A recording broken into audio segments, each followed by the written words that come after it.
Real income versus nominal income. These are two type of national income. First is real, second is nominal. Real का मतलब वास्तविक आय, है ना, और दूसरा क्या है आपका नॉमिनल इनकम, हिंदी में बोलते हैं इसको नाम मात्र की आय।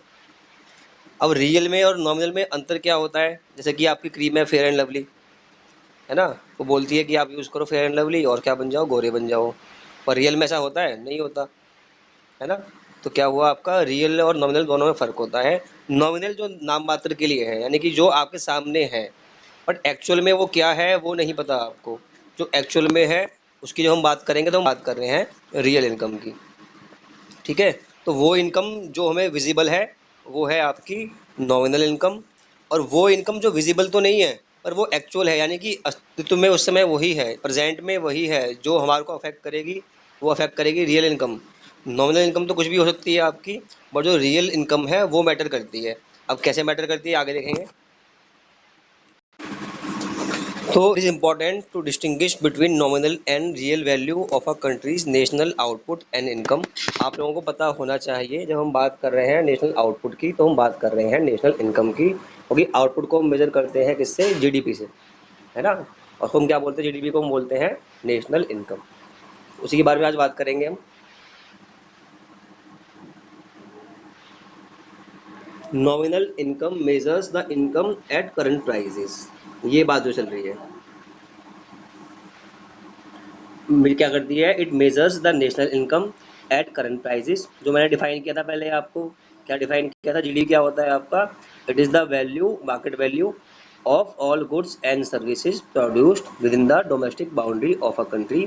किसी भी देश की घरेलू सीमाओं के अंदर उत्पादित वस्तुओं और सेवाओं के मौद्रिक मूल्य को क्या बोलते थे हम, सकल घरेलू राष्ट्रीय उत्पाद या ग्रॉस डोमेस्टिक प्रोडक्ट, ठीक है। तो उसी को मेजर हम करते हैं, और मेजर करते हैं किसमें, हम करंट प्राइस पे, मतलब जो मार्केट प्राइस है उस पर मेजर कर रहे हैं। तो उसको बोलेंगे जीडीपी एमपी, क्या बोलेंगे इसको, जीडीपी एमपी।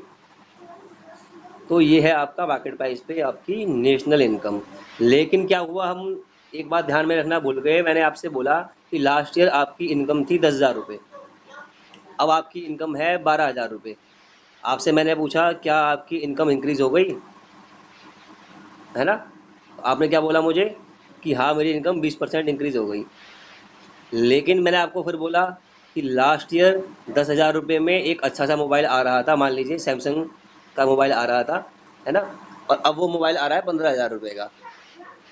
जो मोबाइल लास्ट ईयर 10,000 रुपये का था और अब कितने का है, वो 15,000 रुपये का। मैंने कहा अब बताओ आपकी इनकम बढ़ी या घटी। आपने फिर बोला कि नहीं इनकम तो मेरी बढ़ी। तो मैंने कहा इनकम तो आपकी चलो मान लिया मैंने बढ़ गई, और जो मोबाइल आप एक साल पहले 10,000 रुपये में खरीद पा रहे थे अब तो वो 15,000 रुपये का है। तो आपकी इनकम में पहले तो वो आ रहा था, अब तो नहीं आएगा, है ना। तो ये जो फर्क आ गया, इसको हमने बोला क्या कि एक्चुअल इनकम क्या है आपकी, रियल इनकम क्या है आपकी। तो सेकंड पार्ट है कि the purchasing power of your income will be called real income. मान लीजिए आपके पास 10,000 रुपये इनकम थी आपकी, और 10,000 रुपये का एक मोबाइल लास्ट ईयर आ रहा था, और आज भी कॉस्ट उसकी 12,000 रुपये है, और 12,000 रुपये आपकी इनकम है। तो मैं ये मानूंगा कि एक्चुअल में आपको कोई बेनिफिट नहीं हुआ, जितने खर्चे आपके बढ़ गए उतनी आपकी इनकम बढ़ गई। तो फिर रियल इनकम हमारी क्या डिफाइन करती है, क्या करती है ये क्या करती है, मेजर करती है इनकम को, but after taking the effects of inflation into account. ये प्राइस राइज को अकाउंट करती है। और कभी भी हम बात करेंगे किसी भी मॉनेटरी गुड्स की, या हम किसी की बात करेंगे किसी मनी की, मनी का मतलब फॉरेन करेंसी जैसे आपकी होती है, डॉलर हो गया, पाउंड हो गया, है ना, युआन हो गया। तो ये सब क्या करते हैं, आपके परचेजिंग पावर को मेजर करते हैं। इसीलिए जो डॉलर की वैल्यू है वो ज़्यादा है, और जो इंडिया के रुपीज़ की वैल्यू है वो कम है, क्योंकि जो परचेजिंग पावर ऑफ रुपी है वो लेस है एज़ कम्पेयर टू डॉलर। तो इसीलिए यहाँ पर हमने बात की। तो रियल इनकम है, अगर इन्फ्लेशन है तो रियल इनकम हमेशा नेशनल इनकम से कम होगी। व्हेन देयर इज इन्फ्लेशन, अगर इन्फ्लेशन है तो रियल इनकम क्या होगी, लेस देन नेशनल इनकम, ठीक है जी। क्या है आपका, अगर इन्फ्लेशन है तो हमेशा रियल इनकम नेशनल इनकम से कम होगी, ये बात हमें समझनी है। और अगर इन्फ्लेशन जीरो है अगर इन्फ्लेशन जीरो तो क्या होगा आपका, रियल इनकम और नेशनल इनकम बिल्कुल बराबर होंगे। इन्फ्लेशन है ही नहीं, डिफ्लेशन है, फिर क्या होगा, डिफ्लेशन है तो रियल इनकम ज़्यादा होगी नेशनल इनकम से।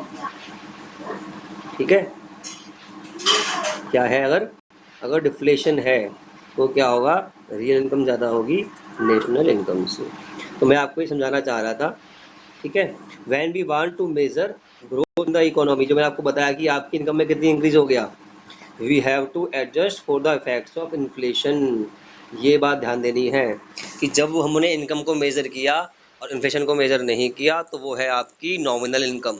अगर हमने इनकम को मेज़र किया on the basis of inflation तब हम उसको बोलेंगे रियल इनकम। ठीक है, यहाँ तक कोई डाउट है?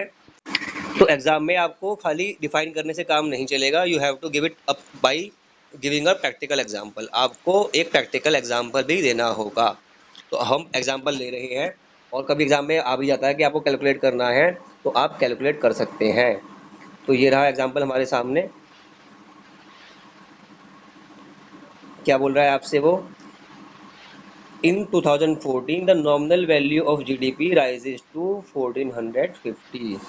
2014 में जो जीडीपी की वैल्यू थी वो थी डॉलर में 1450 बिलियन डॉलर्स। ठीक है, एक बात तो ये हुई। अब वो बोल रहा है कंपैरिजन करेगा हमेशा, है ना। अब क्या करेगा, कंपैरिजन करेगा। जब तक कंपैरिजन नहीं होगा रियल इनकम का कोई बेनिफिट ही नहीं है ना। क्योंकि नॉमिनल इनकम तो बढ़ती रहेगी आपकी, हमेशा महंगाई भत्ता मिलता है, डीए मिल रहा है सबको, बस बढ़ती रहेगी रियल। पर एक्चुअल में क्या हो रहा है वो कौन बताएगा, रियल इनकम। तो अब क्या करना है, कंपैरिजन करना पड़ेगा। कहाँ कंपैरिजन करेंगे, 2013 से।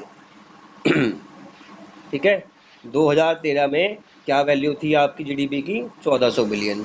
अब कितनी है, 1450 बिलियन। साफ है, विजिबल है आपको कि नॉमिनल इनकम पहले 1400 बिलियन डॉलर थी, अब हो गई है 1450 बिलियन डॉलर्स, मतलब बढ़ गई है। बट क्या एक्चुअल में ऐसा हो पाया, ये जो दिख रहा है इतना अच्छा, क्या इतना अच्छा एक्चुअल में है? अब उसके लिए हम क्या करेंगे, इसको एडजस्ट करेंगे इन्फ्लेशन के लिए। और एग्जाम में आपको दे रखा होगा इन्फ्लेशन इंडेक्स, और अगर आप खुद का एग्जाम्पल दे रहे हैं तो फिर आपको वो कुछ भी अज्यूम करना पड़ेगा। यहाँ गिवन है, ये रहा। इन 2014 प्राइस इंडेक्स राइजेस टू 103, यानी कि जो सामान 2013 में 100 रुपये का था अब वो 103 रुपये का हो गया। ठीक है, जो पेन आप यूज़ कर रहे हैं वो 100 रुपये का था आज, लेकिन कितने का है वो, 103 का। इसका मतलब इन्फ्लेशन है यहाँ पर, कितना है, 3%। तो अब क्या करेंगे, फार्मूला आपके सामने है, कैलकुलेट करेंगे रियल जीडीपी। ये फार्मूला आपके सामने है बिल्कुल।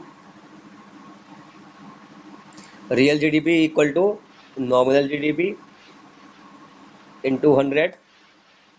जो आपकी इस साल की इनकम है वो, उससे करेंगे मल्टीप्लाई किससे, 100 से। ठीक है, और डिवाइड करेंगे किससे, प्राइस इंडेक्स से। ये प्राइस इंडेक्स एग्जाम में गिवन है। अगर आप खुद का एग्जाम्पल दे रहे हैं तो आप खुद से ये ले सकते हैं, कोई प्रॉब्लम नहीं है। एग्जाम में 4% 5% आप ले सकते हैं, क्योंकि इंडिया में जो इन्फ्लेशन की रेट है वो 5% 4% ही चलती रहती है। ठीक है, so formula is real GDP equals nominal GDP into 100 divided by price index. अब प्रैक्टिकली सॉल्व करते हैं इसको।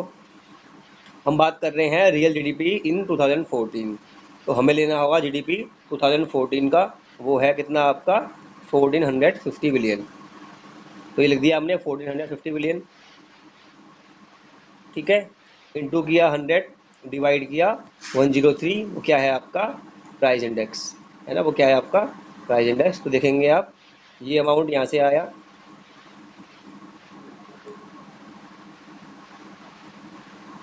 ये जो आपका बिलियन था 1450 बिलियन, ये इनकम थी आपकी। ठीक है, इंटू 100 फार्मूले में लिखा ही हुआ है आपका, इंटू 100 लिखा ही फार्मूले में, ये रहा। डिवाइड करना है प्राइस इंडेक्स से, वो क्या है आपका 103। तो ये 103 आ गया यहाँ से यहाँ तक, ये वाला 103 यहाँ पे आ गया। ठीक है, अब सॉल्व कर लेंगे, जो आंसर आएगा, है ना। तो ये बात है, जो भी आंसर आएगा इसका निकाल लेंगे वो। तो समझने की बात खाली इतनी थी, इतना मुश्किल क्वेश्चन नहीं है, ये सिंपल सी बात है कि जो आपकी नेशनल इनकम है ना,